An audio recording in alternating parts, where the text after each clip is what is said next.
Hey there, Griff Hamlin here from Country Guitar Unleashed today. We are doing one of my favorite country licks. This is kind of I would call it a pedal steel style lick. And this uses a bending technique that is just really quintessential to country. Now, of course, since I've learned how to do this and gotten comfortable with it, it's infected my rock playing and my blues playing and my probably even jazz playing, although you don't really bend like this in jazz. But I definitely, I love this kind of bending. I love this type of idea. Now, if you're brand new to bending, this is going to be a little bit of a challenge. But if you're already sort of comfortable bending some notes, I think you'll see kind of what's going on here, and with a little practice, you'll be able to do it too. So let's break down the lick. Now, it is in the key of A, or it would be used over an A chord, or really it's kind of an A7 idea. There's actually going to be a flatted seventh in here. We're thinking about the A major pentatonic scale, basically, based around the 10th fret on the second string, which in the traditional box terminology is box 4, although we're going to borrow a note. You also might know this is kind of a C shape if you're into the caged thing. So we're going to start, I'm going to put my first finger on that A. That's kind of my anchor, that at the 10th fret of the second string. But I'm going to bend the 12th fret up. And I'm going to hold it there. So this third finger is just going to hang out, and I'm going to hit the 12th fret on the string above it. And then I'm going to, still pushed, I'm going to strike that second string again. Then I'm going to let go with my pinky, and this can't move. I'm going to grab the 10th fret on the top string. So bend up, 12, back to the second string, 10th fret, back to the second string, and release, and then down back to the root. So, and it's, I'll say straight eighth notes. 1 and 2 and 3 and 4 and 1 and 2 and 3 and 4 and. Very important, obviously, to get the timing right. 1 and 2 and 3, 4 and 1 and 2 and 3 and 4 and. Then we're going to reach down to the F sharp, the 6th of the scale, which is in the scale, back to the A, but we're going to slide down a whole step. And what this is going to do is kind of allude to what you might think of as the minor pentatonic or the minor blues scale. It's an additional note that we can throw in.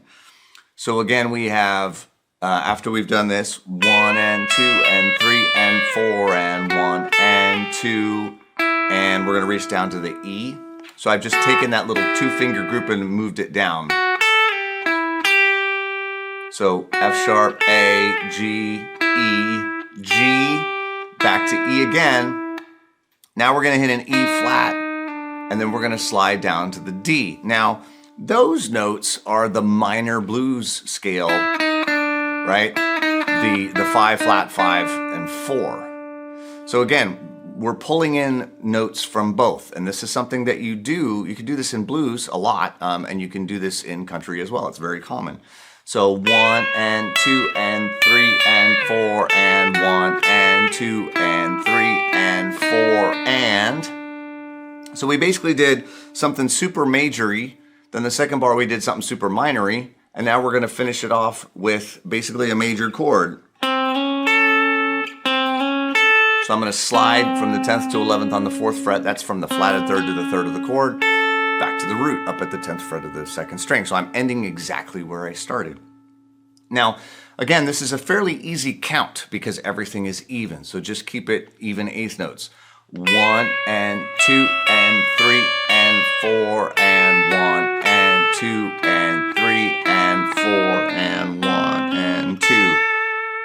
Again, 1 and 2, 3 and 4 and 1 and 2 and 3 and 4 and 1 and 2 and 3 and 4 and 1 and 2, 3, 4.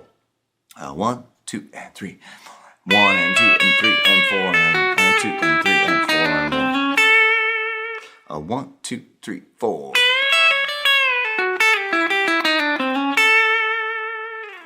That is it. That is the whole lick. Now, it's a fairly substantial lick. I get that, but it's a really, really, really cool sound when you start to get it up to speed. Again, you could use this absolutely in a blues context. It would work perfectly well. It's that same kind of vibe of mixing that major and minor blues scales together that we do so much over a dominant seventh chord. And that same ideal comes into country music just as much as it does in blues, if not more, to be perfectly honest. So I hope you'll kind of play around with this lick. Now, admittedly, this is from about lesson 8 in the Country Guitar Unleashed course. It's a little bit down the road, right? These bends are a little bit more challenging. Not everybody can hold one note. And the slower you go, right, I have to hold that a long time. And when you go from that right there, you're going to notice that this is going to want to drop. You're going to want to drop it. Hold on tight. And it's going to get tough because when you go slow, tempo d'Alerno like this, you got to hold that a long time. So as you get the speed better, as you get it under your fingers better, you don't have to hold it as long. So it's unfortunately kind of it's a lose-lose, right?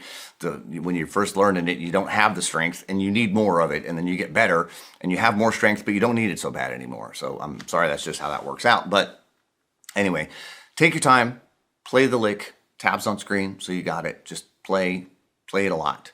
When you feel like you kind of got it, all you got to do is just put a little boom chick into your looper, and you can play it. All right. So I'll play it one time on the way out. But until next time, I'm Griff Hamlin from Blues Guitar Unleashed, Country Guitar Unleashed, Classic Rock Guitar Unleashed. Take your pick. Eventually, I'll just do Guitar Unleashed and we'll call it a day. In any event, I'll see you soon. Take care. Bye bye.